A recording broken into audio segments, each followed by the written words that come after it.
내 모든 형편 아시는 주님 인도해 주실 것을 나는 확실히 아네.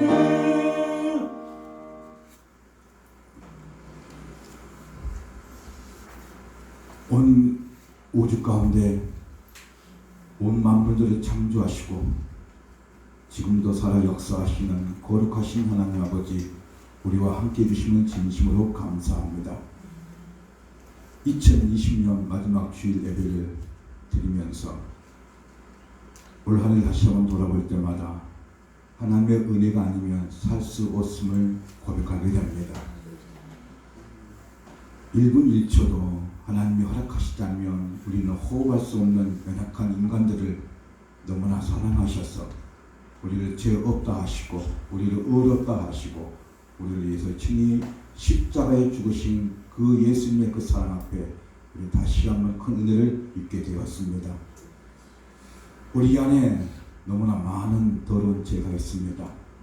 미움, 시기, 질투, 그리고 온갖 더러운 말들이 우리 안에 살았음을 고백하게 됩니다. 미워하지 않겠다 하면서도 미워하게 되었고, 증오하지 않겠다 하면서도 증오하였고, 우리에게 주시는 그 선한 양심들이 파괴되어 때로는 다른 영혼들을 죽이는 그런 일들을 서슴없이 했음을 고백하게 됩니다. 내 안에 있는 아직도 그 쓴뿌리와 내면의 상처와 견고한 짐들이 아직도 부서지지 않음을 볼 때마다, 내 안에서 아직도 이런 많은 것들이 있음을 볼 때마다 너무나 죄송스럽고 부끄럽습니다. 주님, 저와 우리 은성교 모든 성도님들을 다시 한번 하나님 말씀으로 붙잡게 해주시고 회복시켜 주시옵소서. 우리 10년 기숙한 곳에서 다시 주님 앞에 고백할 때마다 이 더러운 죄인을 용서해 달라는 그 깊은 권해의 기도가 우리에게 있게 해주시고, 그런 진심 어린 기도가 우리에게 있게 해 주시옵소서. 말로, 행동으로, 생각으로 너무나 많은 죄 가운데 살았으면 다시 한번 고백하오니 동해사에서 먼 것 같이 우리의 죄가를 멀리하여 주시고, 우리를 주님의 의로운 십자가의 피로 깨끗게 해주셨사오니 우리를 흰눈처럼 깨끗게 하여 주시옵소서.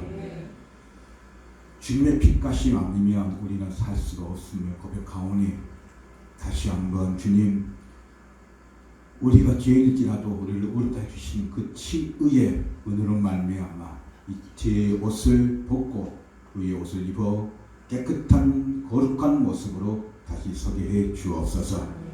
2021년은 새 영, 새 마음을 부어주셔서 하나님 아버지 더욱 사랑하는 마음을 주시고, 하나님은 더 큰 은혜로, 더 깊은 은혜로 충만케 하는 삶을 살아낼 수 있도록 은혜를 더하여 주옵소서. 주님, 다시 한번 간절히 원하오니 이 예배 가운데 기름 부시고 성령의 강력한 임재가 우리 가운데 임하셔서 다시 성령의 조명과 함께 성령의 능력으로 이 말씀 앞에 서게 해 주옵소서. 누가 하나님을 가장 기쁘시게 할 수 있겠습니까? 정의와 인자를 사랑하는 것과 그리고 하나님의 그 사랑하심의 겸손함이 우리 모두가 하나님과 동의하는 그 삶이 우리에게 있게 해 주시옵소서. 주님 사랑합니다. 이 예배의 모든 시종 일관을 주님께 맡기겠사오니 가난한 심정으로 이 예배를 받게 하여 주시옵소서.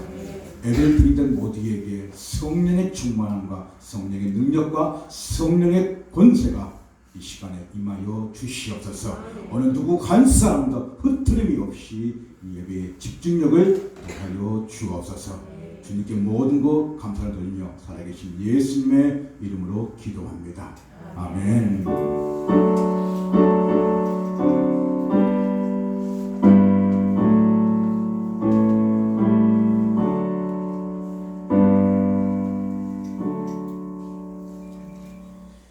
말씀 보겠습니다. 말씀은 마태복음 5장 9절입니다. 마태복음 5장 9절. 마태복음 5장 9절입니다. 같이 우리 합독하겠습니다. 시작. 합평하게 하는 자는 복이 있나니 그들이 하나님의 아들이라 일컬음을 받을 것이며. 다시 한번 읽을 것이죠. 합평하게 하는 자는 복이 있나니 그들이 하나님의 아들이라 일컬음을 받을 것이며. 아멘. 우리 옛사람과 인사를 하겠습니다. 주님의 이름으로 사랑합니다. 주님의 이름으로 사랑합니다. 네. 2020년 마지막 주일입니다. 52주 중에 마지막 주일입니다. 다시 한번 인사하겠습니다. 하나님 은혜로 살았습니다. 하나님 은혜로 살았습니다. 하나님 은혜로 살았습니다. 하나님 은혜로 살았습니다. 여러분은 호흡하는 거 하나님이 허락하시지 않으면 안 되는 겁니다. 우리 예수님께서 그랬죠. 머리털까지 세심만 된다 했잖아요. 참새도 주님이 허락하지 않으면 안 떨어진다 했잖아요. 왜 예수님께서 머리털과 참새를 얘기한 줄 아십니까? 머리털을 이렇게 말씀하신 거냐면 우리 인체에서 가장 볼품이 없는 게 뭐냐면 머리카락입니다. 여러분 혹시 머리 감을 때 머리카락 빠지면 어머 내 머리카락 하십니까? 그렇지 않죠? 물론 머릿속 50씩 없으신 분들은 그럴 수 있겠지만 그냥 무시하고 가도 돼요. 그냥 하지 않습니까? 네. 그게 뭐냐면 가장 하찮은 미문을 할지라도 하나님이 그만큼 뭐냐면 입히시고 사랑하신다는 뜻입니다. 그러니까 하나님께서 아무리 그 인간 중에 볼품이 없는 인간이었지라도 하나님이 그 사람을 하신다고요? 사랑하신다는 뜻입니다. 마찬가지로 참새는 그 이스라엘에서 가장 흔한 동물이 뭐냐면 참새입니다. 그러니까 참새를 비유한 뭐냐면 가장 흔한 동물 중에 그냥 새지도 않는 그런 가치를 두지 않는 그 새가 뭐냐면 참새라는 거예요. 근데 그 참새까지도 하나님께서 주님께서 허락하셔야만이 떨어진다는 것입니다. 그만큼 주님이 우리를 뭐냐면 가치 있게 보신다는 거예요.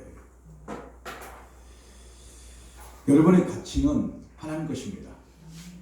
여러분의 가치는 하나님 보시기에 가장 귀하게 보고 계십니다. 그래서 어느 누구도 우리의 이 가치를 무시할 수 없다는 것입니다. 왜냐하면 하나님께서 나를 존귀한 자로 세워주셨기 때문에 그렇습니다.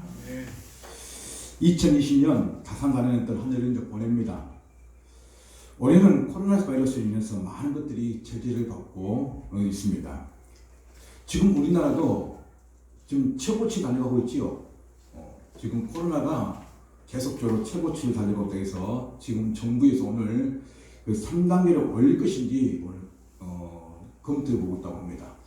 아마 오늘 발표될 것 같습니다. 이게 3단계가 되면요 셧다운이에요. 다시 말해서 모든 것이 스톱입니다. 셧다운이 뭔지 아시죠? 예, 그냥 다 문 열어버려야 된다는 것입니다. 이 정도까지 생각을 하고 있는 것이 뭐냐면 3단계입니다. 그건 단계 중에 최고치 단계죠. 예. 좀 그렇게 되지 않았으면 좋겠습니다. 만약에 셧다운이 되면 우리가 지금 이 예배도 다시 한번 점검할 필요성이 있습니다. 그 정도로 지금 굉장히 위급 상황이라는 것을 계속적으로 이 정부나 전 세계나 여러분이 아마 피부로 느낀 적이 있습니다. 어떤 분들은요 오늘 한 해를 자신의 인생에서 잃어버린 한 해라 이렇게 표현하기도 합니다. 우리가 잃은 것과 얻은 것이 무엇이겠습니까? 세상의 가치는 무엇이 잘 되면 얻은 것이고 잘 안 되면 잃은 것이라고 생각을 한다는 것입니다. 우리 그리스도인들은 세상의 가치나 논리로 논하면 절대 안 됩니다. 왜냐하면 기준과 가치가 예수님의 말씀과 배치되기 때문에 그렇습니다. 성경은 절대로 편안한 길, 평탄한 길을 잘 되는 길을 말하지 않습니다. 오히려 좁은 길 그리고 고난의 길을 더 말씀을 하고 있기 때문에 그렇습니다. 성도가 예수님을 따라가려면 오히려 자기를 부인하고 자기 십자가를 지고 주님을 따르라고 예수님께서는 말씀을 하고 있기 때문에 그렇습니다. 그래서 절대로 세상의 가치나 논리로 이 성경에 비추어서 그것을 합리화시키면 절대로 되지 않는다는 것입니다. 그러므로 예수님께서 우리에게 요구하신 게 뭐냐면 철저하게 자신이 죽지 않으면 안 된다는 것입니다. 거기에는 자기 소유의 포기가 있고 자신의 욕망의 포기를 요구하고 있고 자기 자랑의 포기를 요구하고 있다는 것입니다. 우리가 토요일 날 날샘 퀴즈를 우리 말씀 가운데 그때 미가서 6장 6절에서 8절을 묵상했을 것입니다. 자, 6절에서 8절을 같이 한번 읽어볼까요? 시작. 내가 무엇을 가지고 여호와 앞에 나가며 높으신 하나님께 경배할까? 내가 범죄물로 일련된 송아지를 가지고 그 앞에 나아갈까? 여호와께서 천천의 쓴 양이나 만만의 방울 같은 기름을 기뻐하실까? 내 허물을 위하여 내 맏아들을 내 영혼의 죄로 말미암아 내 몸에 열매를 드릴까? 사람아, 주께서 선한 것이 무엇임을 내게 보이셨나니 여호와께서 내게 구하시는 것은 오직 정의를 행하며 인자를 사랑하며 겸손하게 내 하나님과 함께 행하는 것이 아니냐, 이렇게 말씀했습니다. 미가 선자는 이스라엘 백성들이 하나님을 경배하러 갈 때에 범죄물로 무엇을 가져갈 것인가에 대한 그거에 대한 질문을 합니다. 그러니까 여기 보시게 되면 6절에서 일련된 송아지 번제를 했을 때 이것은 최상품의 일련된 양을 드릴까, 그 말입니다. 그리고 7절 보면 천천이나 만만이 나오는데 이것은 뭐냐면 천천만만은 많은 수, 많은 양을 의미하고 있다는 것입니다. 그러니까 천천이나 만만의 많은 희생양들을, 동물들을 하나님께 드리면 기뻐하실까, 그 말이에요. 그리고 8절 보시면, 7절 보시면 내 허물을 위하여 내 맏아들을 내 영혼의 죄로 말미암아 내 몸의 열매를 드릴까? 이건 뭐냐면 이 맏아들을 든다, 이 말이 뭐냐면 이 가나안에서 가장 더러운 죄가 뭐냐면 몰래 제사입니다. 그러니까 자기 아들을 우상에게 바치는 거예요. 그럼 죽이는 거예요. 그것은 뭐냐면 맏아들을 바친다, 그 말이에요. 그러니까 이 몰래 제사를 드린 것이 하나님 기뻐하실까, 그 말이에요. 근데 이 몰래 제사는 하나님 가장 더럽고 추악하고 인정하지 않는 죄가 뭐냐면 무슨 제사입니까? 몰래 제사입니다. 그러니까 이스라엘 백성들이 얼마나 양심이 하얘맞았으면 이런 제사를 드리면 하나님께 기뻐하실까, 그 말이에요. 과연 얼마나 드려야 하나님이 만족해 하시겠냐는 것입니다. 이스라엘 백성들은 하나님을 잘 모릅니다. 하나님께서 수천 수만 마리의 동물의 제사를 원한 것이 아니라는 것입니다. 그것은 형식적인 제사, 외형적인 제사에만 치중하고 있다는 것입니다. 구약의 제사는 신약에서 뭡니까? 예배입니다.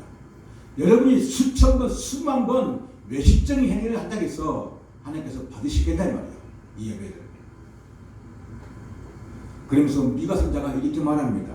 8절에 그러면 하나님이 기뻐하시는, 하나님 구하시는 제사가 뭐냐, 하나님이 원하시는 제사가 무엇이냐, 그 세 가지를 얘기합니다. 첫 번째 뭐냐면 정의를 행하고입니다. 이 뜻은 불의한 자를 징계하고 부당한 처우를 받은 자를 사랑으로 공정히 대하라는 것입니다. 두 번째, 인자를 사랑하면 뭐냐면 하나님께서 사랑의 언약을 맺었는데 서로의 평안을 위해서 언약을 충실히 지키라는 것입니다. 그리고 세 번째, 겸손하게 내 하나님과 함께 행하라, 이 뜻은 하나님과 동행하는 뜻이라는 것입니다. 하나님과 다시 뭐라고요? 교제하라는 것입니다. 그게 하나님이 가장 원하시는 제사를 말씀하고 있다는 것입니다. 우리는 2020년 마지막 주일 예배를 드리면서 과연 그러면 우리는 어떤 태도와 어떤 자세로 하나님께 드리고 있습니까? 오늘 말씀은 화평하게 하는 자는 복이 있다. 그는 하나님의 아들이라고 일컬음을 받는다, 이렇게 말하고 있습니다. 그러니까 화평한 자가 누구라고 칭함을 받는다면 하나님의 아들이라, 이렇게 말씀한다는 말입니다. 그렇다면 우리가 하나님의 아들이라고 성경에서 분명히 말씀하고 있고 또한 우리도 뭐냐면 하나님의 아들이라고 고백하고 있습니다. 그죠? 우리가 하나님의 아들이라고 부름 받기 위해서는 반드시 뭐가 앞서야 되냐면 화평이 되어 있어야 한다는 것입니다. 과연 우리가 하나님의 아들의 자격을 받은 만큼 화평케 한 자입니까? 예수님의 평화, 화평이 뭐냐면 헬라어로 에이레네입니다. 에이레네. 다시 말해서 히브리어는 샬롬, 그리고 예수님의 평안은 뭐예요? 에이레네입니다.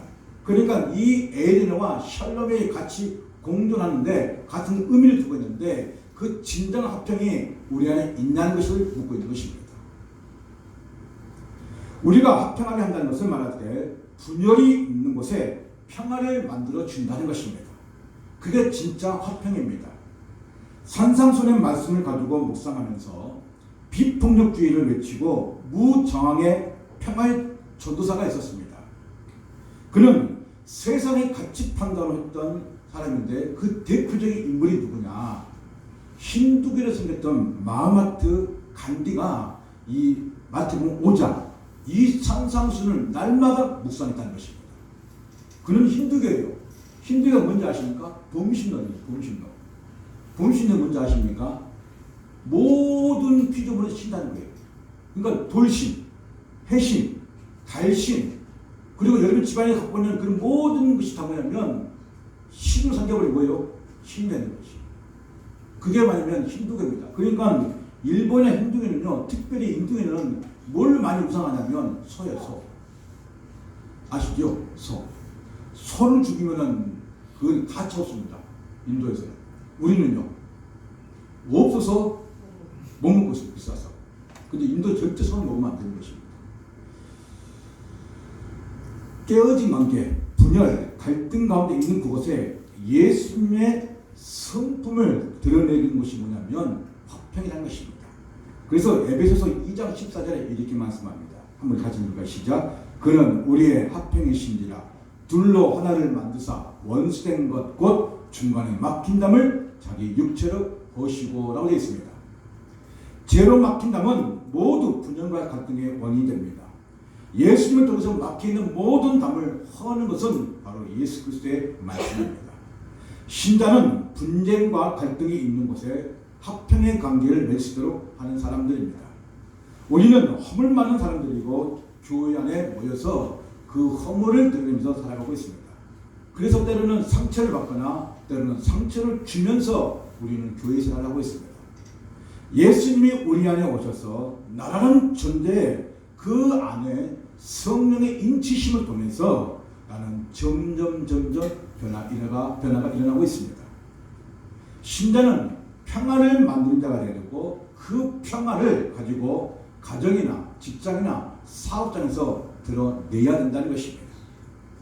성경은 평화, 샬롬, 에레네 이 뜻을 표현할 때 특별히 이사야에서 가장 잘 나타나 있습니다. 자, 이사야서 9장 6절 7절 같이 한번 읽겠습니다. 6절만 읽겠습니다. 시작. 이는 한 아기가 읽어주세요.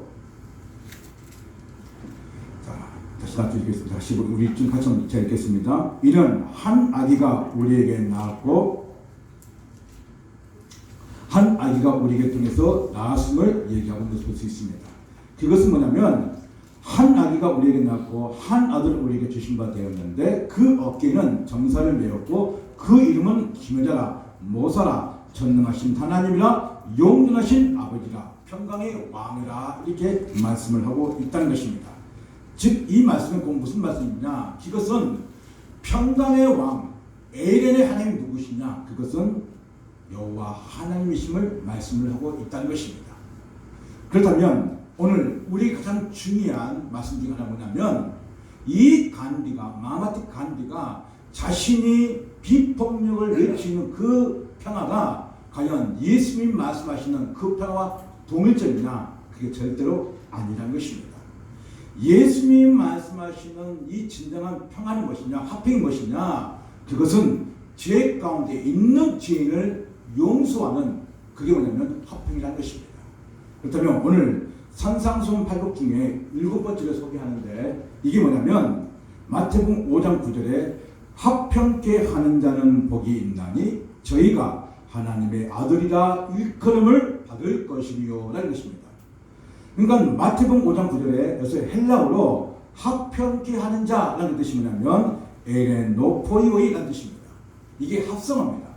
그런데 거기에 복이 있나니 마카리오이 저희가 아우토의 하나님의 아들 데우히오이 그 다음에 일컬음을 받을 것이요 클레데 손타이라는 뜻인데 여기서 화평케 하는 자가 있을 때 이 합평케 하는 자의 헬라어가 중요한 의미를 두고 있습니다. 첫 번째 뭐냐면 에이레네, 이것은 평화를 주는 것입니다. 그러니까 예수님 자체가 뭐예요? 평화입니다. 근데 거기에 포이어는 뜻이 뭐냐면 만든다예요. 만들자. 그러니까 이 뜻을 합성하고 뭐가 되겠습니까? 합평케 하는 자 되면은 에이레네 노포이오의 뜻이 뭐일까면 평화를 만드는 사람이라는 뜻이에요. 그러니까 저와 여러분 예수 요구하는 뭐일까요? 그러면 평화를 만드는 사람이 되어야 되는 것입니다. 자, 우리 여성님 한번 할까요? 우리 평화를 만듭시다. 네. 오늘 말씀 배웠습니다. 가장 중요한 의미가 뭐라고요? 평화를 만드는 사람이 돼야 돼요. 그러니까 분열을 일으킨 사람이 아니라 평화를 만드는 사람이 돼야 돼요.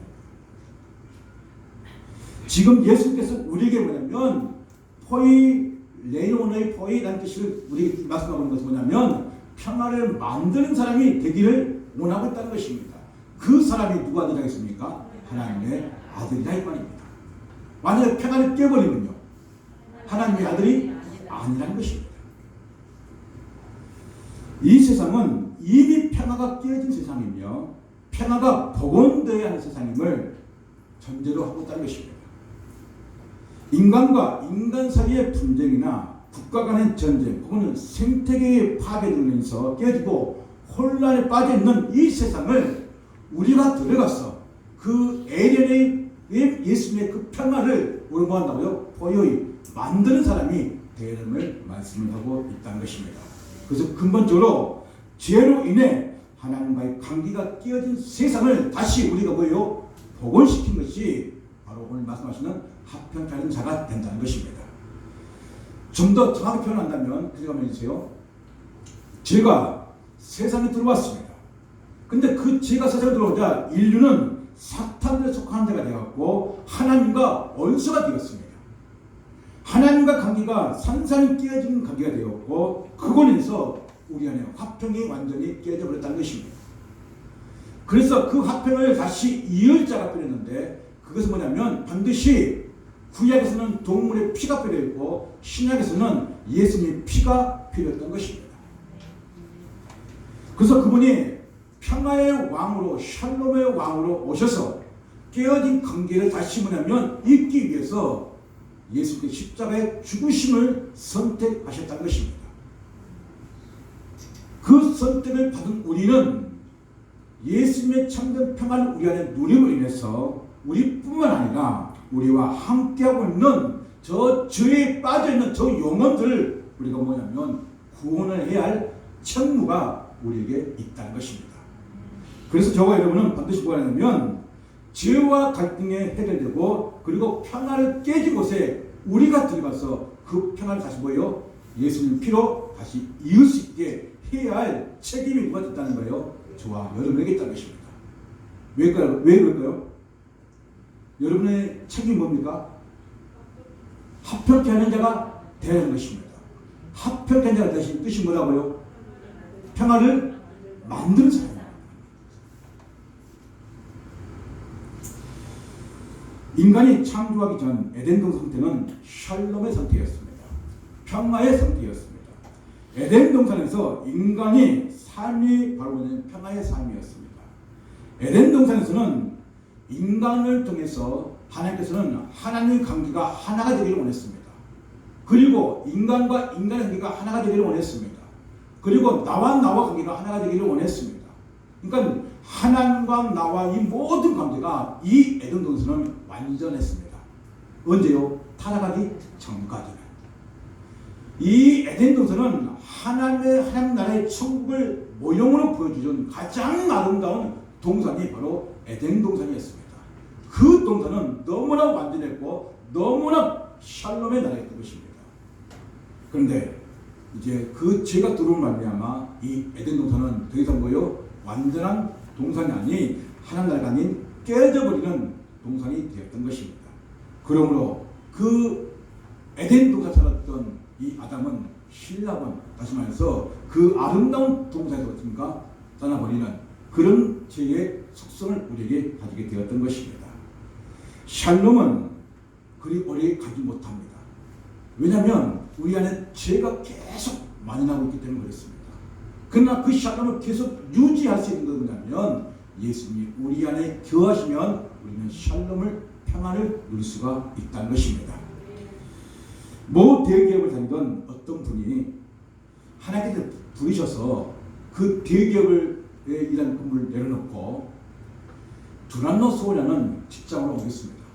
근데 그 두란노소는 직원이 그렇게 많지 않았습니다. 이분이 그 두란노소원의 그 직장을 옮겨가지고 그 직장 속 안에서 무엇을 했냐면 그 직원들에게 하나님의 기업은 이렇게 해서는 안 됩니다 하고는 날마다 지어짰습니다. 구조조정을 하고 조직의 효율성, 조직의 기능, 조직의 원칙을 적용시키면서 대기업에서 했던 그 행위를 그대로 뭐냐면 그 직장, 옮긴 직장에서 했습니다. 이분은 용맹스러운 용사처럼 고지를 향해 깃발을 넘기면서 달려갔습니다. 그런데 몇 달 달려 정상에 올라서 이렇게 뒤를 돌아보니까 자신을 따라오는 사람이 한 사람도 없더라는 것입니다. 이분은 자신만의 철저히 그 리그 안에 즐기면서 살았던 것입니다. 다른 사람은 돌아보지 않고 자기의 목표를 위해서 달리다 보니까 철저하게 어려움을 당했고 철저하게 외면을 당하는 그런 일을 자신이 겪었다고 고백하고 있습니다. 그러면서 이분이 하는 말이 뭐냐면 하나님의 일은 하나님의 방법으로 해야 하는 것을 깨닫게 되었다는 것입니다. 이분이 깨달은 것이 뭐냐면 자기가 대기업에서 다니던 그 직장을 내려놓고 그 조그만 직장으로 드러난 소리를 그 직장을 옮길 때에 자신이 이렇게 생각했던 것입니다. 조직의 기능이나 효율성 있게 해서 효율적으로 움직일 수 있게 하는 그런 뜻으로 자기는 받아들였던 것입니다. 그래서 질서를 잡고 시스템을 정비하고 사람을 동원한 것이 자기가 해야 할 일이라고 생각했던 것입니다. 그런데 그게 아니고 그 작은 회사에서 자신이 해야 할 일은 무엇인지를 알게 되었던 것입니다.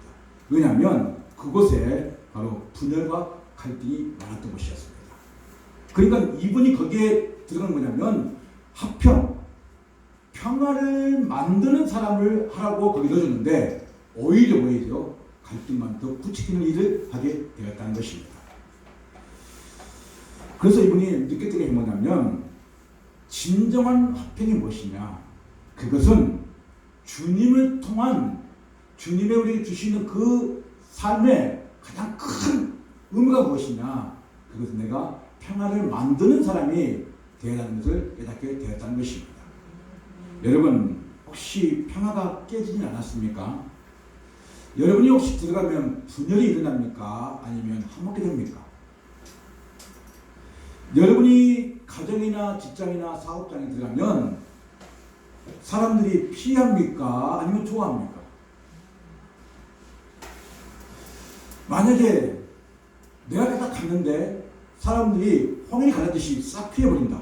그러면 그럼 트러블 메이커예요. 그러면 다시 뭐예요? 분열을 일으키. 내가 갔는데 이거 모아야 되는데 홍해 가라듯이 쫙 갈라져버린다. 그러면 이건 문제가 아닌 겁니다. 여러분 트러블 메이커예요? 피스 메이커예요? 저는 안 봐서 모르겠습니다. 그러나 중요한 것은 여러분이 가는 곳마다 그 분열과 경쟁이 있는 그곳에 하나로 맞출 수 있는, 하나를 모을 수 있는 그런 합평케 한 자가 되기를 간절히 원합니다. 예수님께서 우리에게 말씀하시는 가장 진정한 평안이 무엇이냐, 그분이 우리의 구원자가 되셨다는 것입니다. 그래서 이사야에서 말씀하고 있는 한 아기가 우리에게 낳았고 한 아들을 우리에게 주신 바 되었는데 그 어깨에는 정사를 메었고 그 이름은 기묘자라 모사라 전능하신 하나님이라 이렇게 말씀하고 있습니다. 여기서 정사를 말은 뭐냐면 주권자라는 뜻입니다. 그리고 여기서 기묘자라 하는 뜻은 뭐냐면 그분은 전능하신 기이하신 분이시다는 뜻입니다. 그런데 여기서 모사라 말이 뭐냐면 그분은 지혜자이십니다. 지혜자 라는 뜻입니다. 그러니까 그 예수님은 전능하신 분이면서 지혜로우신 분이라 그 말입니다. 근데 그분이 장차 나실 것에 대해서 말씀을 하고 있다는 것입니다. 그러므로 오늘 저와 여러분에서 가장 중요한 건 뭐냐면 그리스도의 그 십자가의 그 피로 말미암아 우리가 화목게 되는 그런 은혜를 받았기 때문에 우리가 어떤 장소이든지 어디 가든지 반드시 합평을 만드는 자가 되기를 주님으로 축원드립니다. 그러면 예수께서 계신 곳은 뭐냐면 하나님의 합평이 실현되는 것입니다. 왜냐하면 이 세상은 악인과 의인이 함께 공존합니다. 빛과 어둠이 함께 공존할 수 있는 것입니까?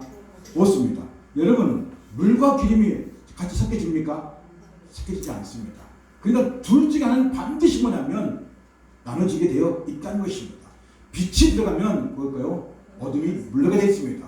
빛이 사라지면 반드시 다시 어둠이 오게 되어 있습니다. 그러니까 가장 중요한 뭐냐면 우리가 합평케 하는 자에 대해서는 하나님의 말씀이 우리 안에 거하고 그 말씀이 우리의 가정이나 우리 직장이나 거하는 곳에 거해야 된다는 것입니다. 그래야 반드시 그 안에 있는 어둠이 물러가게 되어 있다는 것입니다. 하나님께 계시는 그 말씀을 보신 것에 하나님의 합평이 무슨 뜻이냐? 그것은 시편 85편 10절과 잠언 10장 11절에 이렇게 말씀하고 있습니다. 같이 읽겠습니다. 시작. 인애와 진리가 같이 만나고 의와 합평이 서로 입맞추면서 의인의 입은 생명의 샘이라도 악인의 입은 독을 머금느니라. 하나님이 거하시는 샬롬에는 이 땅에는 의인과 악인이 함께 공존한다는 것입니다. 분쟁과 갈등이 있다는 것입니다. 이 땅에는 사회적으로 국가적으로 갈등과 분쟁이 항상 일어나게 되어 있다는 것입니다. 거기는 평화가 유지되기도 하고 평화가 깨지는 일이 일어나게 된다는 것입니다. 평화를 만들어야 하는 사람들이 오히려 평화를 깨는 일이 일어나고 있다는 것입니다. 왜냐하면 그것에는 의인과 함께 악인이 함께 공존하고 있기 때문에 그렇습니다. 그렇다면 예수께서 우리에게 화평을 주러 오셨다면 가장 먼저 화평이 이루어져야 하는 것이 어디일까요? 가장 먼저 화평이 이루어져야 하는 것이 어디냐? 그게 첫 번째 뭡니까? 따집니다. 나입니다. 그게 한번 읽으실래요?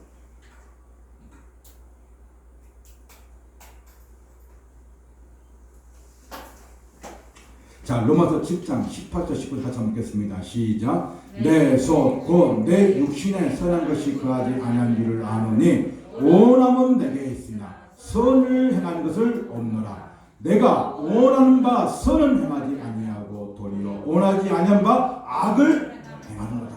여기 보면 내 속, 내 육신, 내가 이렇게 나오죠. 그러니까 내 안에 두 가지 마음이 있는데 하나는 성령의 법이 있고 하나는 또 다른 법이 있다는 거예요. 그 또 다른 법이 뭐냐면 사단이 자꾸 달고요 자기만 작동시킨다 이 말입니다. 나라는 존재는 항상 죄 가운데 있다는 것입니다.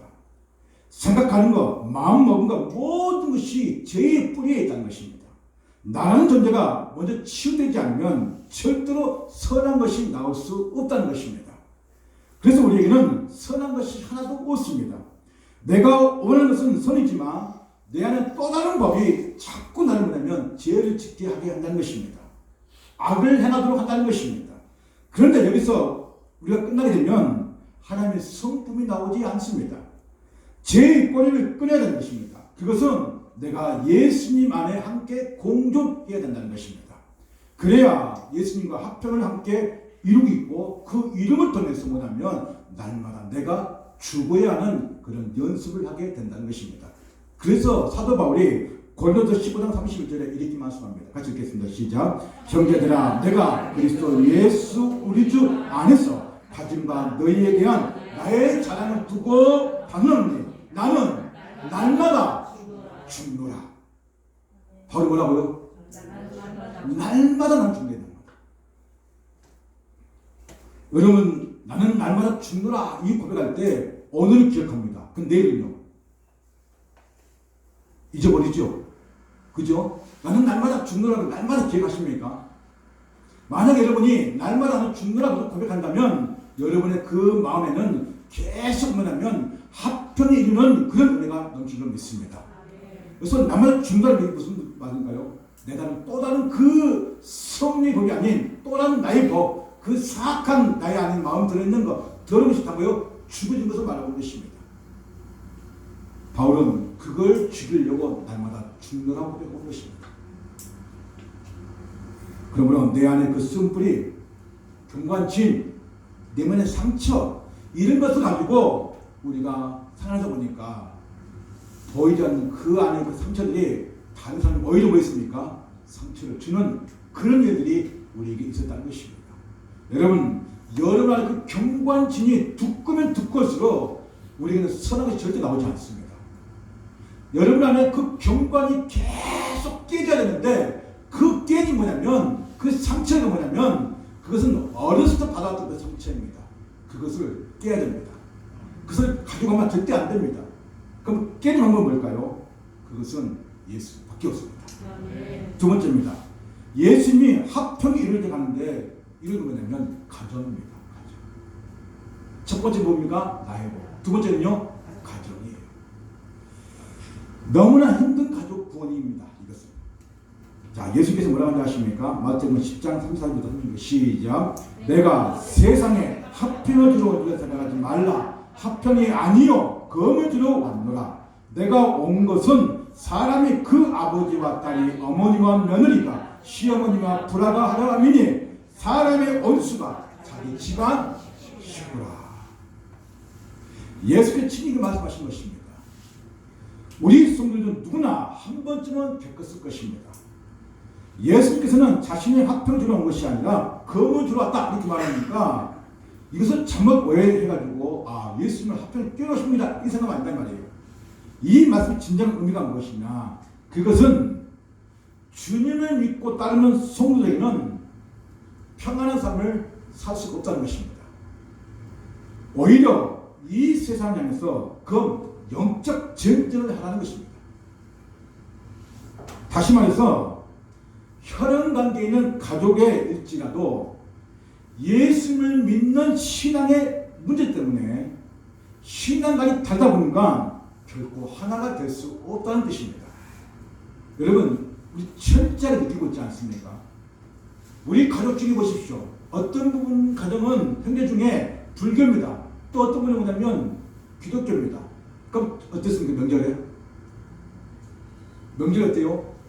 철저하게 나눠지죠. 같이 섞일 수가 없습니다.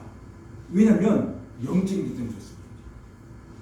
그래서 제가 1년 전에 읽었던 김난주 목사님의 끝나지 않는 가슴앓이 가족 구원이라는 책이 있습니다. 클릭 한번 해주세요.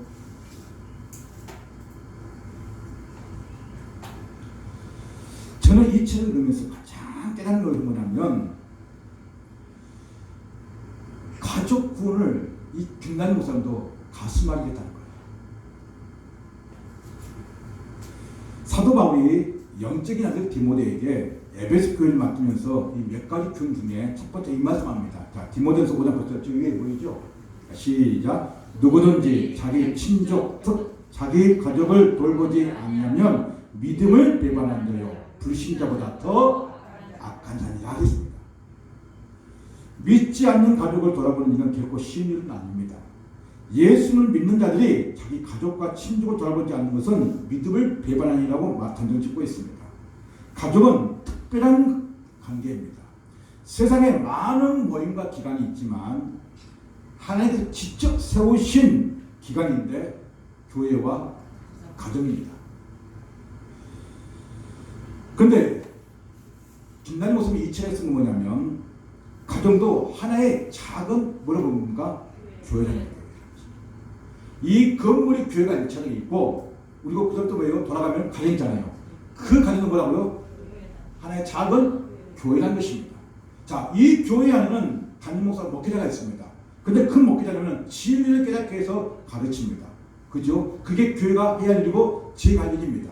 그러니까 이 교회는 저를 통해서 뭐 합니까? 말씀이 주어질 때 여러분은 말씀 통해서 단단히 반석에 서져 있습니다. 근데 문제는 뭐냐면 이제 가정에 돌아갈 때입니다. 가정에 돌아갔는데 그 작은 교회에 작은 목회자가 있어야 될까 없어야 될까요? 있어야 된다는 것입니다. 그것은 남편이 될 수 있고 아내가 될 수 있고 때로는 자녀가 될 수 있습니다. 근데 분명한 뭐냐면 그 자녀들 중에 부모 중에 거기에 작은 목회자가 분명히 나와서 그 가정을 완전히 돈독할 수 있도록 만들어 줘야 할 책임이 있다는 것입니다. 작은 교회 가면은 누가 목회자일까요? 그것은 먼저 건넌 사람이 그게 그 가정의 목회자가 되는 것입니다. 그럼 여러분은 누가 목사입니까? 여러분 가정에서? 여러분 가정에서 누가 목사입니까? 예, 노미사님이 목사님이고, 그 다음에 민사 가정에서는 군사님 가서 군사님 김용건 목사님이시고, 그 다음에 나익사님은 네, 목사님이시죠. 그럼 안사님은요?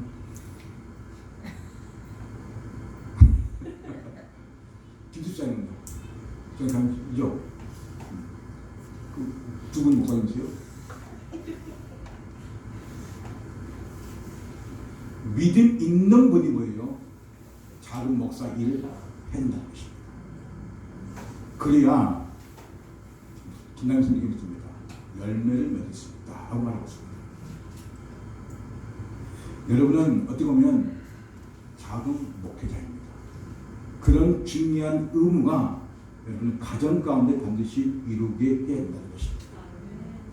그러면 가정의 평화가 이루어지면 어떻게 해야 되느냐? 그것은 로마 3장 25절에 이렇게 말씀하고 있습니다. 이 예수를 하나님이 그의 피로써 믿음을 말미암아 한목적으로 세우셨으니 이는 하나님께서 필히 참으시는 중에 전에 지은 죄를 간과하심으로 자기의 의로우심을 나타내려 함이니라 했습니다. 우리 가정 안에 진정한 평화가 이루어지기 위해서는 화목 제사를 드렸는데 그 화목 제사가 뭐냐면 예수 그리스도의 보혈의 십자가의 피를 말씀을 하고 있다는 것입니다. 그렇다면 합평을 이루면 하나님의 아들이라고 고백하고 있는데 이 고백은 바로 마태복음 5장 43절부터 45절에 이렇게 말씀합니다. 같이 한번 읽어볼까요? 시작. 또 내 이웃을 사랑하고 내 원수를 미워하라 하였던 것을 너희가 들었으나 나는 너희에게 이르노니 너희 원수를 사랑하며 너희를 박해한 자를 위하여 기도하라. 이같이 한즉 하늘에 계신 너희 아버지 아들이 되리니 이는 하나님이 그 해를 악인과 선인에게 주시며 비를 의로운 불의한 자에게 주시리라. 아멘. 예수께서 친히 말씀하셨습니다. 자신을 미워하는 자를 오히려 사랑하고 핍박하는 자를 예수 뭐라고 했습니까? 기도하라. 여러분을 핍박하는 자를 뭐라고요? 기도하겠습니다. 이것이 뭐냐? 합평이다 하지 말라고 했습니다. 그런데 기도한 자에게 그 선인에게 하나님께서는 동일하게 불신자에게 효과를 내리지만 그것은 결과는 다르다는 것을 말씀을 하고 있다는 것입니다. 그렇다면 우리가 예수를 믿는 사람으로서 하나님이 아니면 틀림이 없습니다. 그렇죠? 틀림없지요? 여러분 하나님 아주 맞습니까? 아닙니까? 맞습니다. 맞지요? 예. 중앙아시아의 카자흐스탄에서 선교하시는 선교사님이 계십니다. 이분이 직접 간증한 겁니다. 자신이 한국에 있으면서 항상 잊지 않고 기도한 게 뭐냐면 자신을 평화를 만드는 사람이 되라고 항상 기도했습니다. 빠지지 않고 기도했습니다. 평화를 만드는 사람이 되라고. 이분이 청년 때 어떤 사람이래요? 밝고 언제나 얼굴에 미소를 잃지 않았습니다. 이 형제는 말을 많이 하지 않았지만 이 형제가 가는 곳마다 뭐냐면 불필요한 관계가 다시 화목해 되었습니다. 분쟁과 갈등이 있는 곳에 이 형제가 가게 되면 화목해 되어버렸습니다. 그런데 그런 일이 뭐냐면 이 형제가 항상 기도하는 것이 뭐였습니까? 자신을 합평케 하는데 써달지 않습니까? 근데 그 기도가 응답이 돼가지고 정말 이 형제가 가는 곳마다 분열이 갈등이 해결되는 그런 역사를 맛보게 되었습니다. 근데 더 큰 은혜가 뭔지 아십니까? 이분이 집안이 배경이 좋다든가 그게 아니라 너무나 가난하지만 이분의 기도가 하나님 앞에 합당하게 이루어졌기 때문이었습니다. 이분이 항상 기도했던 것이 뭐냐면 하나님 어딜 가나 문제를 일으킨 사람이 아닌 평화를 만드는 사람이 되게 해달라고 계속 기도하자 그런 관계가 되면서요 점점 사람들이 붙더란 말이에요. 왜 그럴까요? 이분과 같이 있으면 좋기 때문에 그러는 거예요. 이분과 같이 있으면 평화가 뭐예요? 이루어지는 거예요. 분열과 갈등이 생기는데 이분이 가면 평화가 뭐예요? 이루어지니까 사람들이 이 사람 같이 뭐예요? 계속 붙는다는 거예요. 감기가 끊어진 것이 아니라 오히려 뭐예요? 감기가 더 돈독해지더란 말입니다. 그런데 이분이 더 감사한 거냐면 이분이 선교사에 가니까 도와준 사람이 많더란 말입니다. 아, 그렇구나. 왜 사람들이 떨어지고 안 붙은가? 문제는 어디 있는 거예요? 그렇죠. 내가 화평을 깼던 사람이기 때문에 감기가 형성이 되지 않았던 것입니다. 여러분, 오늘 이 말씀을 화평케 하는 자는 복이 있나니 뭐였어요? 하나님의 아들이 했습니다. 화평이 뭐였습니까? 평화를 만드는 사람입니다. 여러분, 평화를 만들어 보십시오. 화평을 만들어 보십시오. 반드시 사람이 붙게 되어 있다는 것입니다.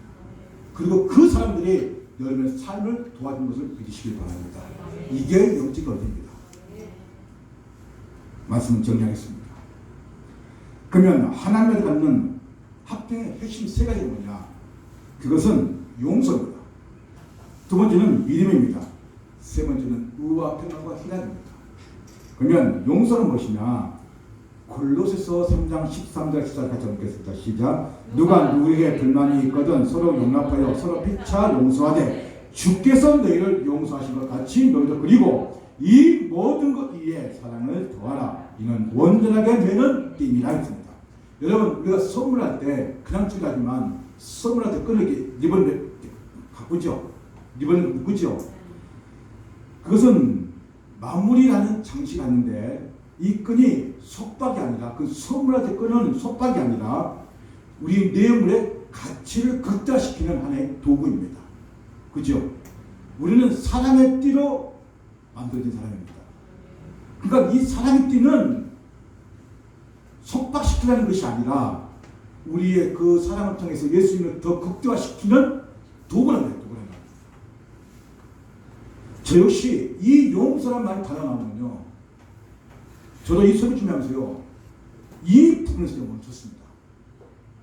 왜냐하면 저도 이것에서 제가 좀 못하거든요. 제가 하나님께 가장 부끄럽게 생각하면 뭐냐면 바로 이 단어입니다. 제가 이 단어가 나오면 제가 성태성태합니다. 목회자로서 이렇게 하지 못한 나를 보면서 내가 더 괴롭습니다. 정말입니다. 그래서 솔직히 솔직한 심정으로요, 솔직한 심정으로 저 이 단어를 빼려 했었습니다. 왜냐하면 내가 이걸 너무 용서하는 분이 있어야 되거든요. 그런데 예수님 저한테 뭐냐면 이 단어를 넣게 만들었던 거예요. 저 역시 이 부분에서는 자유하지 못합니다. 그런데 제가 묵상하면서 기도했습니다. 2021년에는 누구보다 예수님의 성품을 더 많이 담게 해달라고 제가 기도했습니다. 이 부분에서. 그렇게 저에서 기도해 주시기 바랍니다. 저도 그만큼 연약한 존재입니다. 하지 못하는 저를 보면서 죄송스럽고, 그러나 목회자로서 하나님의 성품을 닮아야 할 저 볼 때는 저는 이 부분을 반드시 뛰어넘어야 할 단어한 것입니다. 여러분도 용서할 수 없는 자가 있습니까? 용서하십시오. 2021년에는 우리 한번 해보게요.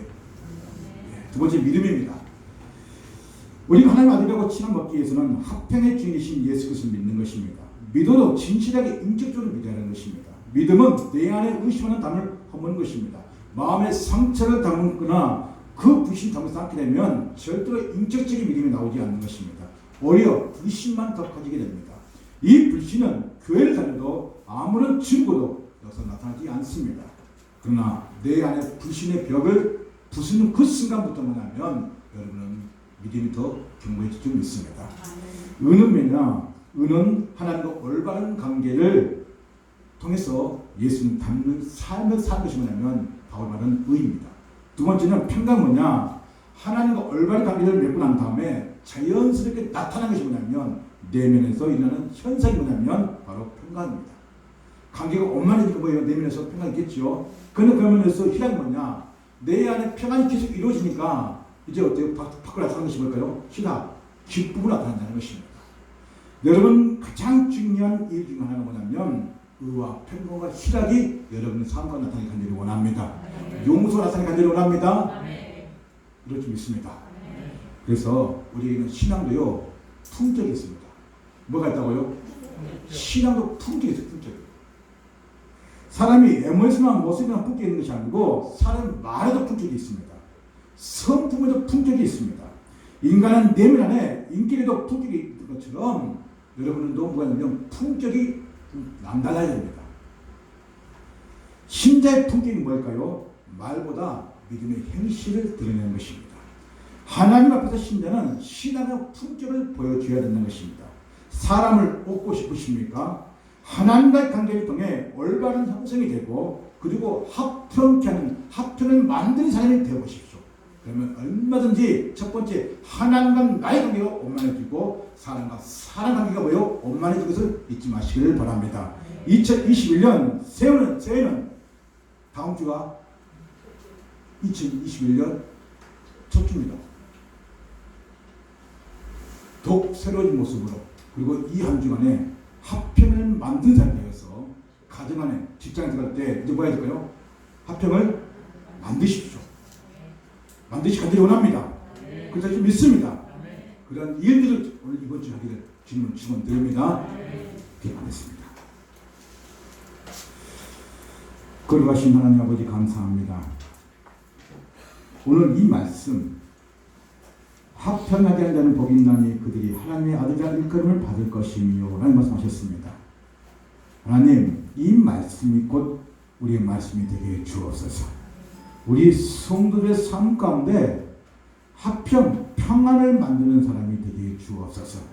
그래서 어딜 가든지 어느 장소이든지 어떤 상황이든지 간에 분열과 갈등이 있는 곳에 합평을 이룰 수 있는 그런 귀한 은혜가 우리 은동들 모두에게 있게 해 주옵소서. 오직 주님의 사람으로서 주님의 일을 감당하는 데 부족함이 없는 그 일에 우리 모두가 다 쓰임받게 하여 주옵소서. 감사하며 살아계신 예수님의 이름으로 기도합니다. 아멘. 찬송가 384장입니다.